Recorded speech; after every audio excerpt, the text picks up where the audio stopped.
Alright, so for this next video, what we're going to do is we're actually going to make some shapes, follow along a path. It seems a little bit more complex than you would think, but it's really not too bad. Alright, so what I'm going to do is I'm going to come up here and make a new composition. I'm going to call this moving shapes. You can call this follow along paths, what have you. My duration is 10 seconds, and I've got a nice 24-ish frame rate. Okay, so the first thing we have to do is we need to create a large shape. This shape can be anything you want. It could be a star, polygon, ellipse, rectangle, whatever. But just for simplicity's sake, for me, I'm going to click a rectangle here. So I'm going to do rectangle tool, and I'm just going to make a nice large one like this. Now, one of the most important things you have to do is you need to make sure there is no fill, which is not here. You actually have to go into the shape itself, click the fill,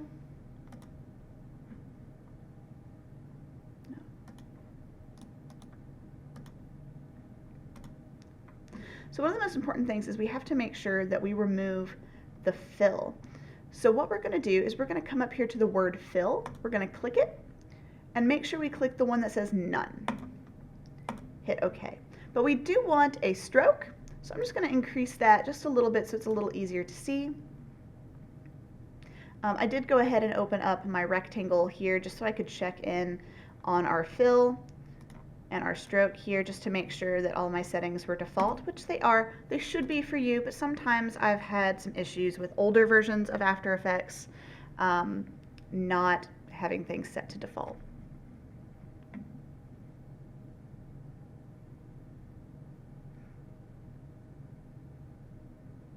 Okay, so I'm going to go ahead and name this. So I'm going to right click, rename, and call this path. And I'm just going to lock it for now. We're going to be doing some stuff to it, but for right now, while I'm making other shapes, I do want to have it locked.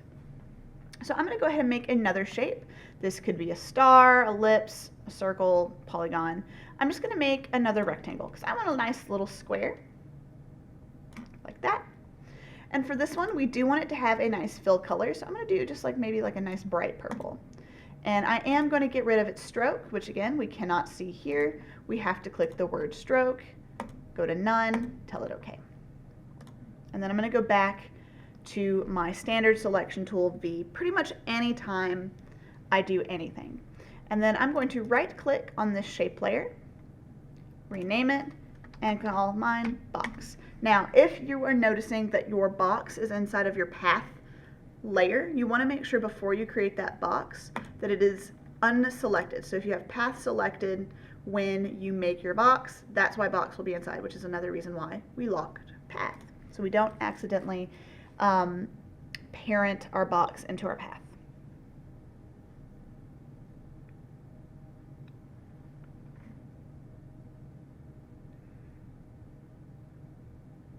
Okay, so I'm going to unlock path. I'm going to give that a click, and then what I'm going to do is I'm going to come in here to rectangle 1,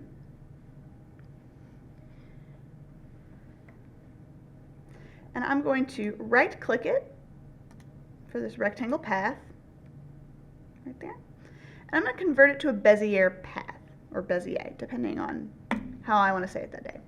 So all that's going to do is going to change rectangle 1 to a path 1 instead of the former. Then I'm going to click on path, the word path, so I'm going to open up path 1, and I'm going to do Control C to copy. If you right click it, you can copy expression only, but I want the actual path, so I'm going to do Control C. It's a little easier. Then I'm going to select whatever shape that you've made. So for me it's the box. I'm going to click that. I'm going to open up my transform, and I'm going to click the word position, and I'm going to Control V to paste. So you're going to see I get a couple of keyframes here. And what should happen is my box is now going to follow my path.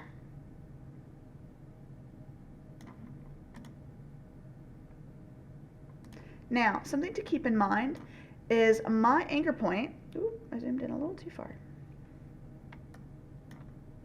is a little off center. Wherever that anchor point is the point at which your box is going to follow that shape. So if I shift my anchor point forward or backward, you can see that's where it shifts, but it's the anchor point that's not moving. So if you want your anchor point to be a little under your box so that there's like a barrier in between the box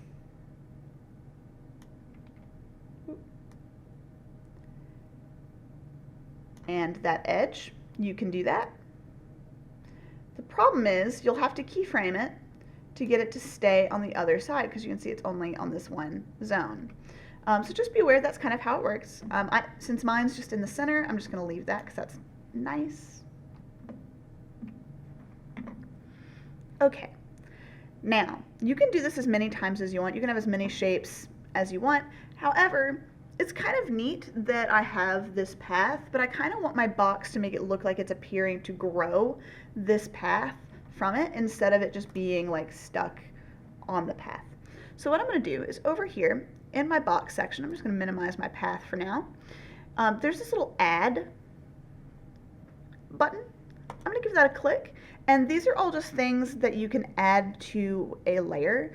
So you can add more shapes like rectangles, and you can add more paths like path. You can add different fills and strokes and gradients and things like that. You can also add different wiggles or twists to your shapes inside After Effects, but the one we want is actually trim path. What this is going to do is it's going to allow us to move the end and beginning points of our trim path. So I'm going to open that up. I'm going to minimize my transform because I don't need that right now. And all I'm going to do is change where the start and end is. Now I've added this trim path to the wrong shape, so I'm just going to Control Z, click my path, add it here, trim path. We don't want it on our actual box itself. So I'm going to open this up so you can see it'll change where my start and end is. So I'm going to take end all the way to 0. I'm going to leave my start where it is. And I'm just going to keyframe both of those. I always keyframe both just in case. I want to see what one side looks like compared to the other. So I'm going to move out on my animation to about 1 second, so about halfway across. And if I extend my end, I want to make sure it's not going too far forward, but it's just still inside of my box here.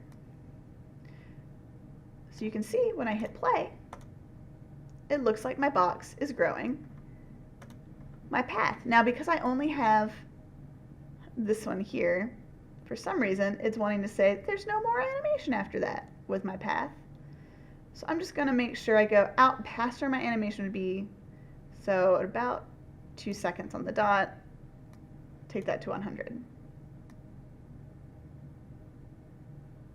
Now I always do this halfway and then full, because sometimes the timing of your box gets a little different from your trim path timing.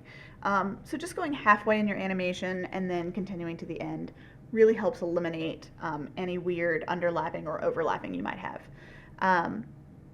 But yeah, that is all there is to making a shape follow a path. Feel free to add as many shapes as you want or do different shapes and different paths. And there you go.